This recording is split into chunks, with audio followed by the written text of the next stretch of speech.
It is my honor to introduce the 55th Governor of the State of Missouri, Jay Nixon.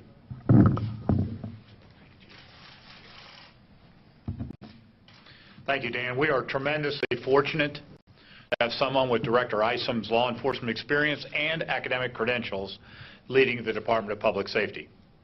We're also joined today by Chief Sam Dotson of the St. Louis Metropolitan Police Department, Chief John Belmer of the St. Louis County Police Department, Captain Ron Johnson of the Missouri State Highway Patrol, also Major Brett Johnson, Head of Field Operations for the Highway Patrol, as well as Colonel Fogel, the Commander of our Missouri State Highway Patrol. As Governor, the most important part of my job is keeping the people of Missouri safe. Families must be able to see their kids off safely to school in the morning, walk their neighborhoods at night, and keep the doors of their businesses open without fear for their lives or property.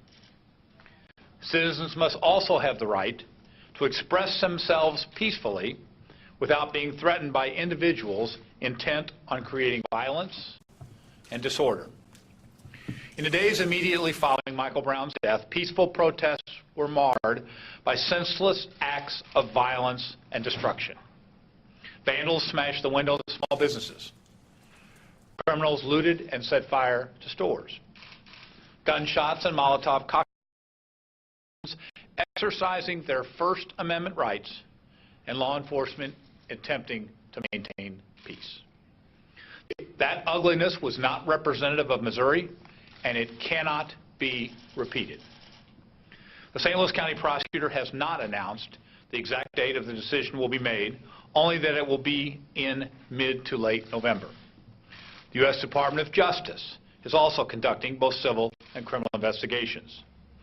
That is why we have been working around the clock to prepare to keep the residents and businesses of St. Louis region safe, regardless of the outcome of the parallel local and federal investigations. Officers from the Missouri State Highway Patrol, St. Louis County Police, and St. Louis City Police will operate as a unified command to protect the public. The National Guard has been and will continue to be part of our contingency planning. The Guard will be available when we determine it is necessary to support local law enforcement. Quite simply, we must and will be fully prepared. The law enforcement planning efforts also include coordination with fire service, EMS, and other services that may have to respond. Law enforcement agencies are prepared to extend shifts and limit leave, while the patrol will be bringing in officers from across our state to provide support as needed to local jurisdictions. The Department of Public Safety has distributed additional equipment to make sure the agencies involved can communicate effectively with each other. These measures are not being taken because we are convinced that violence will occur, but because we have a responsibility to prepare for any contingency. The public demands, and I demand that. This coordinated effort will be guided by our core principles: keeping the public safe while allowing people to speak. This is America. To express their views and grievances, but they do not have the right to put their fellow citizens or their property at risk. Over the past 2 months, more than 1,000 law enforcement officers have gone through more than 5,000 hours of specialized training, with an emphasis on protecting the constitutional rights of peaceful demonstrators. The law enforcement leaders behind me have spent the last few months going into the community, to churches, schools, businesses, to listen to people's concerns and develop strategies to specifically address them. We also continue to have productive conversations with faith, civil rights, and protest leaders about concrete ways that we can facilitate peaceful expression while maintaining public safety. With these shared principles comes a shared expectation that peaceful protesters, community leaders, and clergy will work with law enforcement to identify individuals intent on causing violence and committing crimes so that law enforcement may address those individuals in order to protect public safety. As I've said before, violence will not be tolerated. The residents and businesses of this region will be protected. With that, I'd like to turn it over to the leaders of the Unified Command. These three men with us today represent thousands of law enforcement officers here in the St. Louis region who have been working day and night in difficult and often dangerous circumstances to keep the peace and protect the public. First, let me introduce the Chief of the St. Louis Metropolitan Police Department, Sam Johnson. Good afternoon, and thank you, Governor Nixon, for your leadership and commitment to the people of the St. Louis region and to maintaining peace. The narrative that started in Ferguson in August is still being written, and we as a region have the ability to impact that in a very positive way. We all acknowledge that the public has trepidations, but we in law enforcement are committed to serving and protecting no matter what the circumstances. This is not just an assurance that we in leadership are making to the community, it's a commitment that all officers are.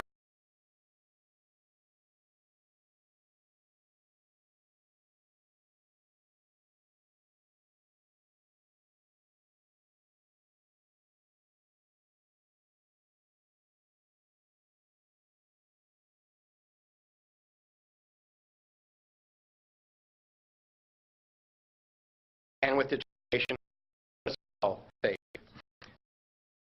Thrown at them, they tried, they had their face, continued to do their jobs with dignity and respect towards all. And that's what we are all committed to continue to do. That is why law enforcement has the support of the public at large. I've seen it firsthand as countless citizens shake the hands of police officers, thanking them for their service and for keeping us all protected. We all know that when the grand jury decision is announced, emotions will be high. None of us want a repeat of what's occurred in August. That would threaten the very real gains that are being made throughout the St. Louis community. We know that the vast majority of protesters are peaceful, reasonable people. And we are meeting with those groups to ensure they have the right to have their voices heard, while at the same time protecting all of us from violent criminal acts. But as the governor said, violence from a few will not be tolerated. That is our commitment to the people that we serve, to the demonstrators, and to the law enforcement community. Thank you. Thank you. Next, we'll hear from Chief Belmer of the St. Louis County Police Department. As you know, early last month, St. Louis County Police assumed authority for policing all protests in Ferguson, and we appreciate his and his officers' tremendous work. The Chief of the St. Louis County Police Department, John Belmer. Thank you, sir. Hey, make no mistake, what keeps me awake at night, what keeps Sam Dodson awake at night, Ron Johnson awake at night is human life. You know, we were able to get through August without the loss of human life at the hands of law enforcement. As violent as it was some nights, we were able to get through August without serious injury. But that's remarkable. In fact, in many ways, that's unprecedented in American law enforcement, certainly recently. So human life is really the bottom line. That's the absolute here. Now, we have to balance that with preservation of our First Amendment rights, our Fourth Amendment rights, our 14th Amendment rights. And we've spoken to our police officers about that. They've been trained on that. They know that. But the one thing I want you to leave you with, we are prepared, but we're engaged. I'm going to spend another 5-6 hours tonight with a group of advocates for police and for protesters, ministers, some of our protesters, some of our folks with the title of lost voices.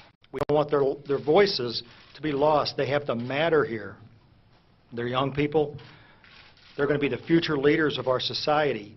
And we have to make sure as law enforcement that we cause them to be engaged and truly have that voice so it's not lost. So I'll leave you with this. While we are prepared, we also must be engaged. Thank you, Mr. Governor.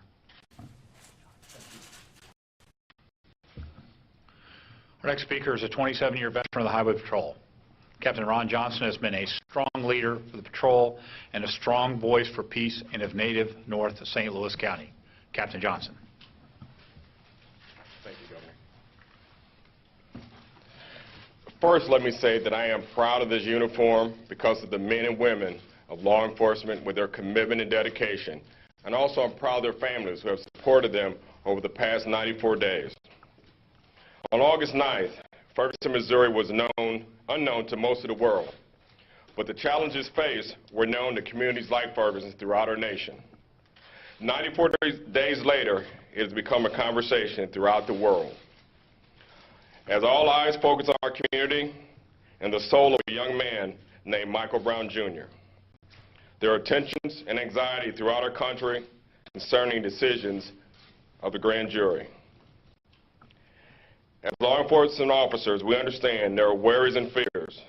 Mere words will not change or make that go away. But know that we share similar concerns for our community that we care about. We in law enforcement are determined to keep peace and ensure our community remains whole, as the citizens of our state are allowed to exercise their right to free speech. We are committed to protecting all within the region, which include property and businesses. We will make sure the kids can go to school, seniors can feel safe, parents can go to work, single mothers who have to walk or use our transit system to get to work will be able to work and support their families. We will make sure that our community small businesses remain whole so that dream of success can be maintained. That is what a police officer is expected to do, and that is what we will do. We will do that so the history of our nation and our community will not be determined by destruction, but it will be exemplified by the great character of the people of our region. Thank you very much. Thank you, Captain.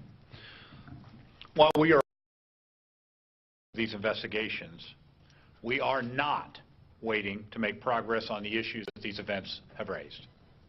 In conversations in North St. Louis County and around the region, I've heard from educators, business owners, clergy, and ordinary Missourians about their fears, but also about their hopes.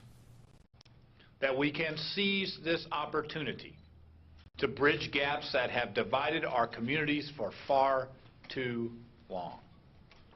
Individuals, organizations, and area businesses have announced the creation of new scholarships, multi-million-dollar training, and other economic development initiatives to advance opportunities in this region. Our Office of Community Engagement, led by former Senator Maida Coleman, is gathering input and developing strategies to address the challenges facing low-income and minority communities. For example, Maida will lead a summer jobs program this summer that will connect 2,000 St. Louis young people from poor families with meaningful employment this next summer. I'm establishing a commission to study the root causes and recommend solutions to the problems brought by the surface by the unrest in Ferguson.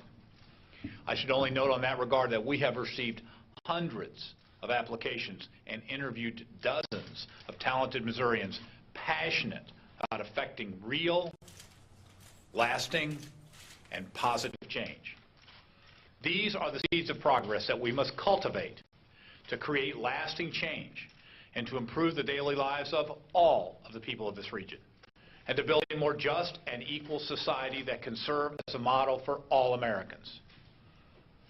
But none of these efforts will yield lasting change if they are undermined by lawlessness and disorder. The world is watching. Over the past few months, I've heard from people of good faith on all sides of these issues. And what unites them all has been a desire for peace and progress. They know, as I do, that for real progress to take root in our hearts, our minds, and our laws, peace must prevail. The people of Missouri have my commitment that I will keep them and their families safe. We must work for change. We must work for peace. Let's light that way forward together. Thank you, and now I'll be glad to take any questions that the press may have. Governor, we've heard a lot about there might be some infiltrators or even reporting communists in the area trying to stir things up, apart from the good people who just want to exercise the constitutional right.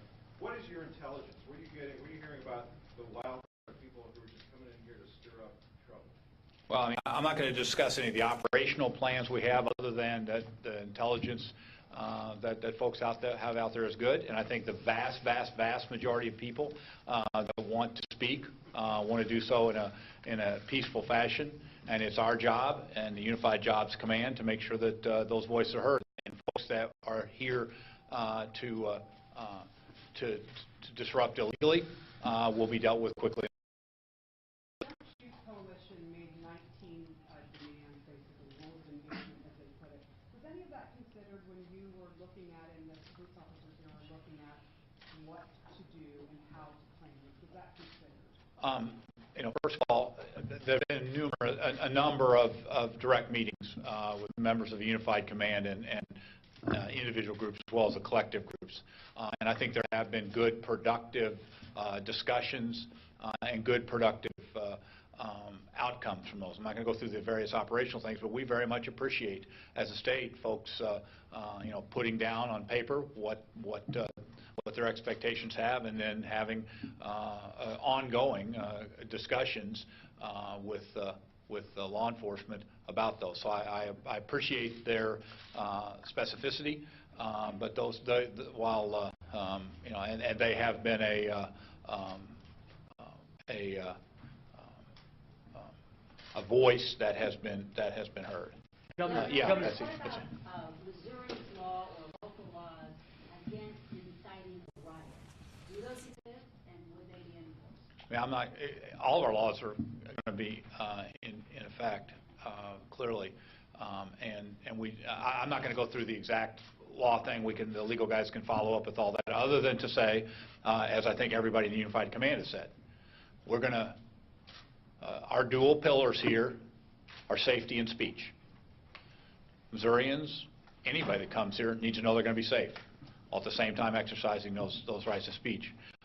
If folks cross that safety line on property or on person, we will use the full power of the law to keep peace. Governor,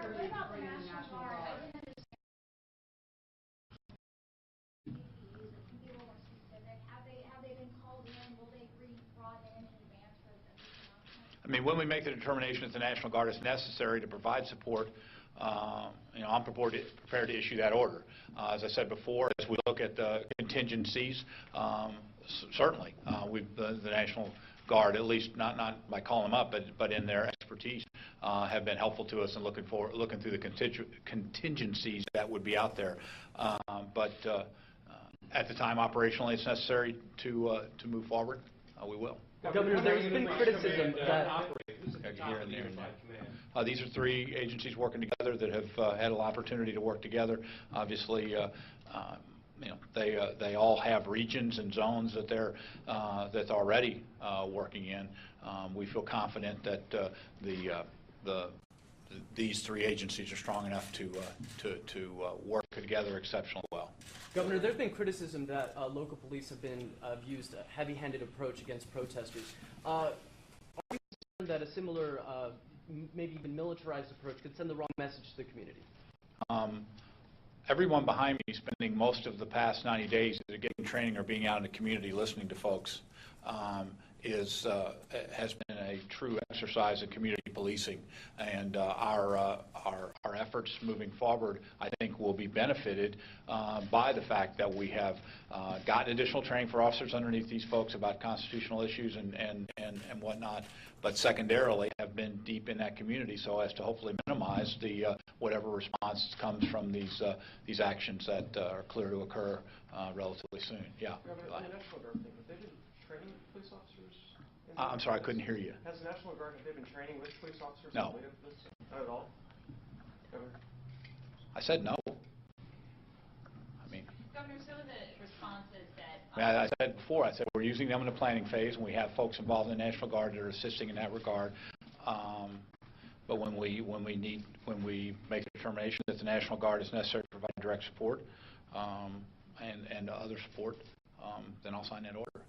Governor, some of the responses that St. Louis County and other police officers undertook those first nights, the heavy use of tear gas, they said was to keep down violence. How are you going to change your tactics and responses? I'm not going to talk about operational things other than, I'm not going to talk about operational pieces here. Our goal is to look forward. Everyone has, over the last 90 days, spent a tremendous amount of time, a tremendous amount of energy, focused on three things. Number one, being out in the communities and understanding the stress more. Number two, making sure that the forces underneath them have the training. And number three, working with other civilian authorities to make sure that we have a path forward, such as the 2,000 jobs, such as the private investment, such as all of the other things going on, and working directly with educators and others to make sure there's a clear path forward. Our focus is forward, and you know, feel good about the preparation that's been done here and the ability to execute this as we move forward. I have a question for Chief Belmore. Can we ask Chief Belmore? Anybody else for me, real quick? Yeah, we'll get him in a second. Hey, Kevin, we'll have him just a second. The first time around, there was a big financial burden on a lot of the local departments with overtime and resources. Is the state doing anything to help with funding, you know, the first time around and now the second time as well? You know, at this particular point, each of the departments are working to meet their needs. We have, as I said before, Department of Public Safety has provided some assets when it comes to communication. If and when it's necessary in a support role for the Guard to be helpful, they'll hopefully offlay some costs that would otherwise be used on tasks that would otherwise be done. Yes, ma'am. And then we'll go up here. I'm sorry. I know she got asked two instead of one. I'm sorry. I'll come to you next. Where does Ferguson Police, where do they fall in this? Are they part of the same lifespan of, see, Ferguson Police here right now, so where do they fit in? Does this their future as a department? Well, I mean, I don't want to speak to their future as a department. That's a local issue that will be dealt with by local officials, other than to say that for the purposes of the operations we have in place at the Unified Command is the folks behind us who work directly with a lot of the local municipalities there also and have a deep level of experience and knowledge on the ground there, as well as supported by troopers from all across the state. These folks have had an opportunity to work together significantly over the last, before the last 90-some-odd days. But for the purpose of this discussion, you know, already St. Louis County has taken significant leadership role vis-a-vis Ferguson, but I wouldn't want to comment any further than that. Yes, sir. I'm sorry. I've been skipping you. Do you believe that police departments should be reflections of the communities they police? For example, do you believe that they should be hiring locally to actually resemble the demographic of people that they are policing? So, for example, if Ferguson Police Department were to be dissolved on Wednesday or Thursday, would it be rehired with a percentage that adequately reflects the population of Ferguson? Let's say 56%. I mean, we all strive to make sure that we have a government that reflects the communities, whatever part of government that is, not just in police, but in a judiciary and the other parts. But at the same time, we demand excellence from those who take the public's responsibility into their hands. And so those are dual goals, much as speech and safety are dual goals, that we are consistently continuing to work on, making sure that we have a police presence in communities all across the Show-Me State, quite frankly, across the country, that reflect those communities, but are also highly trained, professional, understand the responsibilities that they have, and are able to execute those in a professional manner. Governor, you said that the Unified Command is the members of the Unified Command have undergone 5,000 hours of training approximately. Officers underneath them, these guys. Is that a standardized training package across all departments?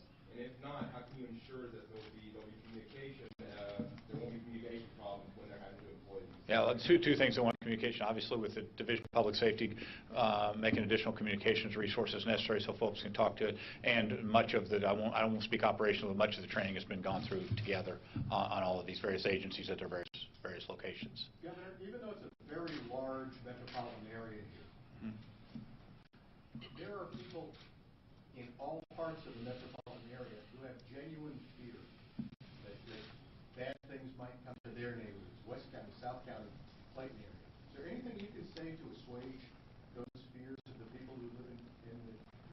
Well, first of all, I have three things to say. First of all, there's a lot of voice for peace out there. I mean, there are a lot of folks involved in the faith community, in the school community, in the nonprofit community, good people of goodwill. I mean, the hundreds and hundreds that applied to be on the commission, the school teachers, the administrators, the churches, doing a whole lot to try to prevent that from happening, who understand that that shouldn't happen. I mean, number two, this is a highly trained group of law enforcement officials who are prepared to protect folks. Number three, as I've said right here, our dual pillars here are safety and speech. We're going to keep people safe. I mean, we will make sure that we have the resources necessary to protect the property and people of the region. Governor, I know you said you didn't want to touch on anything operationally, but will residents have a heads up if certain operations affect them directly, like checkpoints or allowing certain people in and out of certain areas? Are they going to have a heads up to that, or is it just going to happen and surprise people, day by day? I mean, like I say, I won't go through operational details other than to say, as you move forward, the largest effort is going to be to continue to communicate openly and directly about any sort of activities that are being taken by law enforcement, so that everyone in the community is aware of those. The overall responsibility to keep people safe can best be accomplished when the citizenry is aware of whether, if and when extraordinary measures need to be taken. Can I follow up now with Chief? Sure. Yeah. Chief, the last time around, if you could approach my, we were blessed that. Well, it's hard for them to record if you stay back here. The last time around, the uprising was confined to a very limited theater, West Florissant Avenue in Ferguson. What are you hearing about? I mean, we're hearing chatter that they want to burn down 4 cities, or it's not going to be just in Ferguson this time. What are you hearing about how widespread any uprising could be, and are you prepared for a multi-theater operation? No, I think we are prepared. And I think if we looked at the weekend of resistance, we saw a little bit of that. We saw not only Ferguson and Clayton, but Shaw, Grove, Slough. I think if you talk to chiefs from around the country, and I have talked to chiefs from around the country, they'll tell you that they're at least concerned and for perhaps this to lap over into their communities also. So I think that certainly is a possibility. I think it's incumbent upon the Unified Command to understand that that's a possibility and therefore plan for that. Chief, can I ask you a quick question about the stress that's been placed on a lot of the officers out of not a normal situation in Ferguson? Nightly, they are out there with protesters doing what they do. What kind of concerns do you have that guys are tired and it's frustrating? Yeah, I'll start off by answering that a little different than you might expect. Really, the community's on edge too, and we see that. We see the governor talk about the community is expressing that, hey, listen, I think that I'm hearing this or I'm hearing that. A lot of these are just, some of it's very outrageous. But at the same time, that just demonstrates to all of us that there is a large sense of anxiety out there. This is a little unprecedented in law enforcement. We're on our 91st day today. And because of that, these officers from St. Louis, from St. Louis County, from the Highway Patrol, from the municipal agencies, they've been on an up-tempo schedule. And the other thing is, we look toward whatever the grand jury is going to decide. We don't know when that's going to be. And that, again, I think that builds the anxiety toward the police officers. I think oftentimes they feel like that if we could just get this moving, that they might be in a better place. Again, we were fortunate that, it's a balancing act. And we were fortunate in August that it wasn't worse than it was regarding human life, injuries, things such as that. But my goodness, can we be that fortunate moving forward? And then we try to, of course, separate the rhetoric from the intelligence and figure out what we're really looking at out there.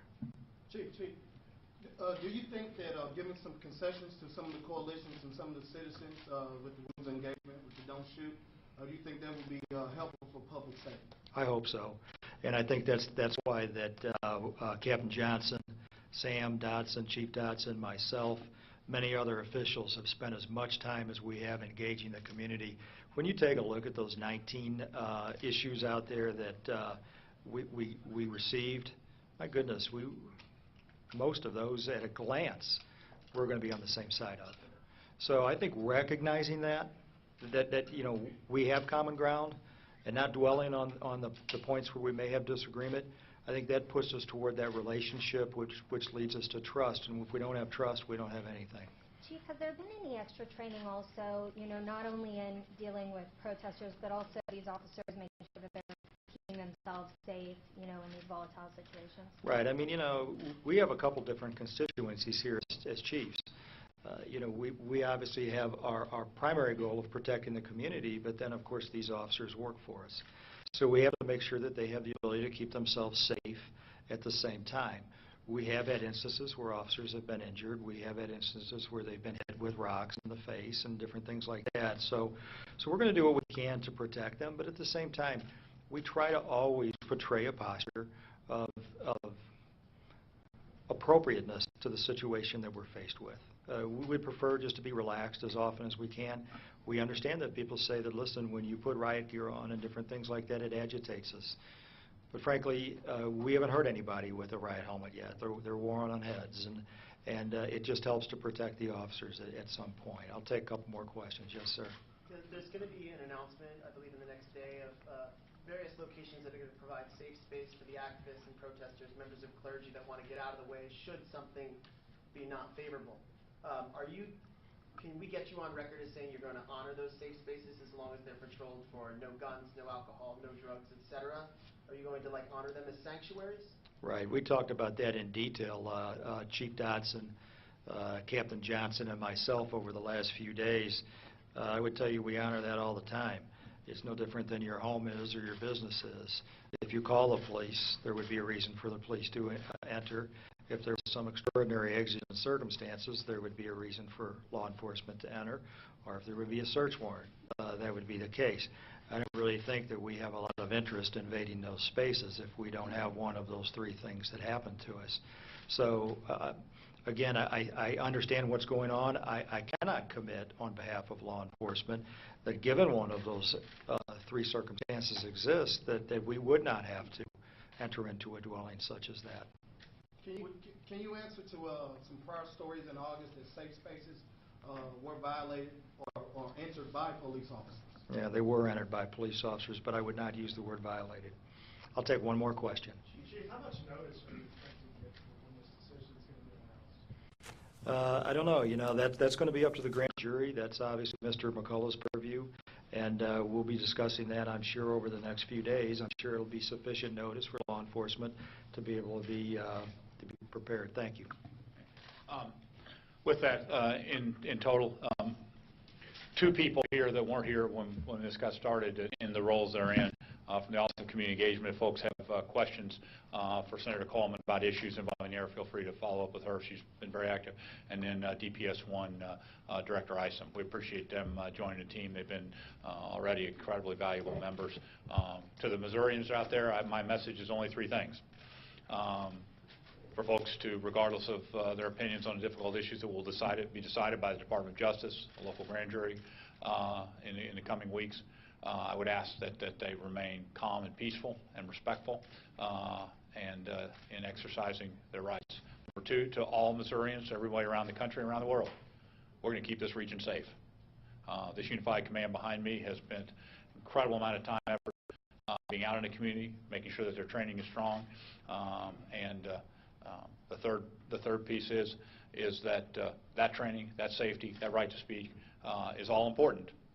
But ultimately, with folks watching us, the true goal here, long run, is to get beyond the individual matters that might be involved here, in whatever side folks are on that, and get to long-term, lasting movement forward on issues that have been intractable in this part of our state, in this part of our country, quite frankly, all across our country for far too many years. Thank you all very much for your time.